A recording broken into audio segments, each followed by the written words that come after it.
Subscribe to our YouTube channel and don't forget to press the bell icon to get all the latest updates.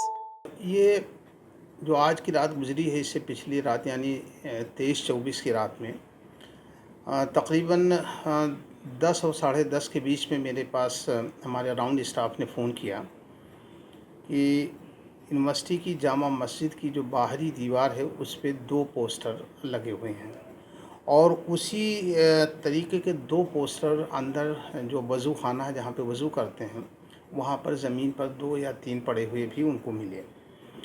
जो दीवार पे लगे हुए थे उनको उन्होंने फ़ौरन उतार लिया और इसके बाद में हमको जो इत्तला किया तो फ़ौरन हमने अपने स्टाफ से कहा कि आप लोग जा कर के देखें कि कहीं और तो यूनिवर्सिटी के किसी दीवार पे, दरवाजे पे या गेट पे तो नहीं लगा हुआ है।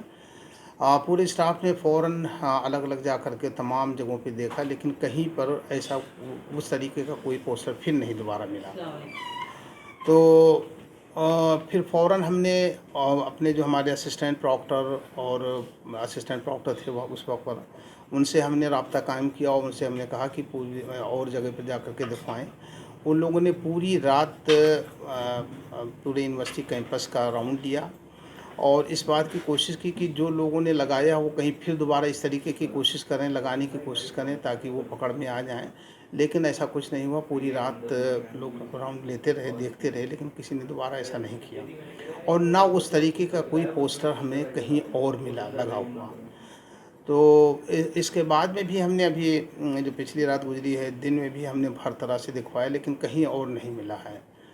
बस यही 4 या 5 पम्पलेट टाइप के थे। उसमें कोई नाम नहीं आया सर? किसी नहीं, उसमें किसी का नाम नहीं था। बस वो यूनानिमस लेटर है, किसी का सिग्नेचर नहीं, किसी का नाम नहीं, कोई फ़ोन नंबर नहीं, ना कोई और कॉन्टेक्ट नंबर। मुस्लिम विश्वविद्यालय के जो कुलपति हैं मंसूर जी, उन्होंने शोक संवेदना माननीय कल्याण सिंह जी के लिए व्यक्त की। निश्चित रूप से इंसानियत का परिचय दिया है, उन्होंने एक सभ्य समाज का परिचय दिया है।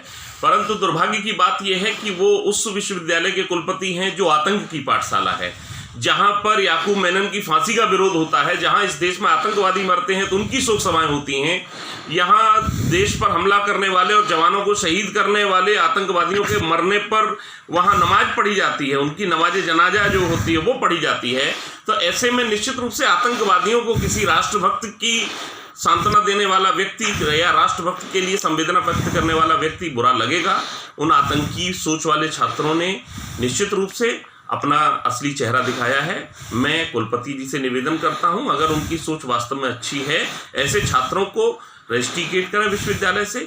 विश्वविद्यालय में केंद्रीय सुरक्षा बल की तैनाती करके इन अराजक तत्वों को, आतंकी विचारधारा वाले जो अलीग अपने आप को कहते हैं कि अलीग की भावनाएं आहत हुई हैं, तो ये अलीग कौन सा आतंकवादी संगठन है, इसकी भी जांच करा करके इन लोगों को सलाखों के पीछे पहुंचाएं। इस देश में संवेदनाएं व्यक्त करना कोई अपराध नहीं होता है। जो लोग आतंकियों के लिए संवेदना व्यक्त करते हैं उनके लिए जरूर सबक सिखाने का समय है। इस देश के अंदर कुछ ऐसी मानसिकता वाले लोग जो देश में माहौल बिगड़े हमेशा काम करते रहते हैं, चाहे वो JNU में भारत विरोधी नारे लगे हों, चाहे बंगाल के अंदर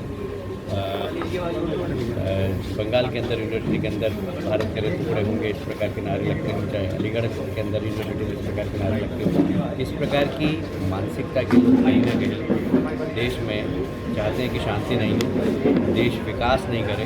मोदी जी के नेतृत्व में देश विकास कर रहा है, प्रगति कर रहा है और मैं समझता हूँ कि हर अंतिम व्यक्ति, चाहे वो किसी भी जाति का हो, चाहे वो किसी भी धर्म का हो, उसका विकास हो रहा है। यदि प्रधानमंत्री आवास योजना में किसी गरीब का मकान बन रहा है तो उसको ये नहीं देख रहे हैं कि रामलाल है कि रमजान भाई है, जो गरीब है उसका मकान बन रहा है। तो मोदी जी की जो योजना है वो गरीब को सशक्त करने की है। उन्होंने कहा था अपने पहले भाषण में कि गरीब सशक्त होगा तो देश सशक्त होगा, पर मोदी जी के विकास के रथ को इस प्रकार की मानसिकता वाले लोग रोकना चाहते हैं, उनके चेहरे पे नकाब हो रहे हैं और इसलिए ऐसे चेहरे जो इस प्रकार की गतिविधियों में संलग्न रहते हैं, समाज उनको कभी भी प्रोत्साहन नहीं देता। It's great to see you here. Thank you for watching our work. If you haven't subscribed yet, don't forget to click the bell icon and subscribe to Mojo Story and support independent, robust journalism.